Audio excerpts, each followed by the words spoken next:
Virals ఎలా ఉంది, condition ఎలా ఉంది అని చూసిన తర్వాత వాళ్ళకి ఇన్ఫార్మ్ చేస్తే వాళ్ళు ఓపీ కార్డు మీరు OP card actually patient file వాళ్ళు కూడా తీసుకెళ్ళి చెక్ చేస్తారు. చెక్ చేసి మీకు వైరల్స్ రాసిస్తారు, వైరల్స్ చేయించుకుంటారు.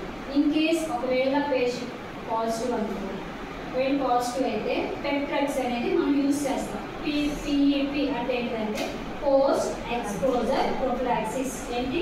Post exposure prophylaxis.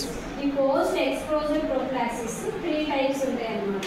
ఏంటి అంటే టోనోఫిరాన్, లిడోహుడిన్, డోలోటోగ్రేఫ్ 5 అని ఇవి 3 డ్రగ్స్ ఉంటాయి. మన అడల్ట్స్కి అయితే 650 mg వెళ్ళాలి పర్ డే. ఈ 3 డ్రగ్స్ సింగిల్ టాబ్లెట్స్, 3 డ్రగ్స్ 650 వెళ్ళాలి. మామూలుగా పీడియాట్రిక్స్కి అయితే 330 mg వెళ్ళాలి పర్ డే. కాకపోతే మన అడల్ట్స్ గురించి అడుగుతారు కాబట్టి మన గురించి తెలుస్తుంది. టోనోఫిరాన్ 300 mg, లిడోహుడిన్ 300 mg, డోలోటోగ్రాఫ్ 50 mg. 300, 600 mg plus 50 mg, 650 mg per day వెళ్ళాలి. ఇన్ కేస్ పాజిటివ్ అయితే 650 వెళ్ళాలి. 28 days కోర్స్ ఉంటుంది. 28 days కోర్స్ అయిపోయిన తర్వాత మళ్ళీ ఒకసారి వైరస్ రిపీట్ చేయించుకోవాలి. సరేనా? మామూలుగా రొటీన్ ఏంటంటే మనం 6 months ఒకసారి చేయించుకోవాలి. అది ప్రోటోకాల్ ప్రకారం. కానీ ఇట్లా నీడోస్టిక్ ఇంజరీ అయినప్పుడు కోర్స్ అనేది కంపల్సరీగా వాడాలి. ఏముందిలే అది మాత్రం వదిలేయొద్దు.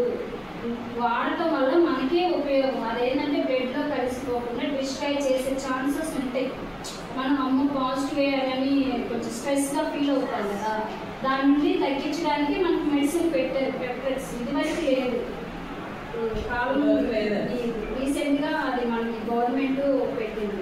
అది వెంటనే వాడితే బ్లడ్లోకి అబ్జర్వ్ అవ్వదు, తగ్గే ఛాన్సెస్ ఉంటాయి 99%. కానీ ఏముంది అని భయపడద్దు. చిన్నదైనా పెద్దదైనా ఇన్ఫార్మ్ చేయడం నేర్చుకుంది ఏ షిఫ్ట్లో నేను. ఓకేనా? This is the needlestick injury today discuss. ఓకేనా? చెప్పండి 4 పాయింట్స్ అందరూ.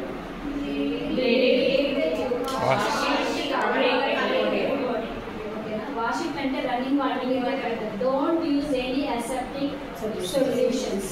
ఆ సోప్ కానీ డెటాల్ కానీ ఏమి వాడకూడదు.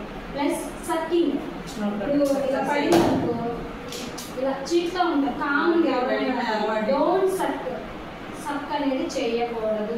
ఇన్ కేస్ అది పాజిటివే అవ్వచ్చు. అప్పుడేమవుతుంది, లాలాజలంలోకి ఏది పెట్టుకున్న వెంటనే అబ్జర్వ్ అయిపోతుంది. ఓకేనా? డోంట్ సక్.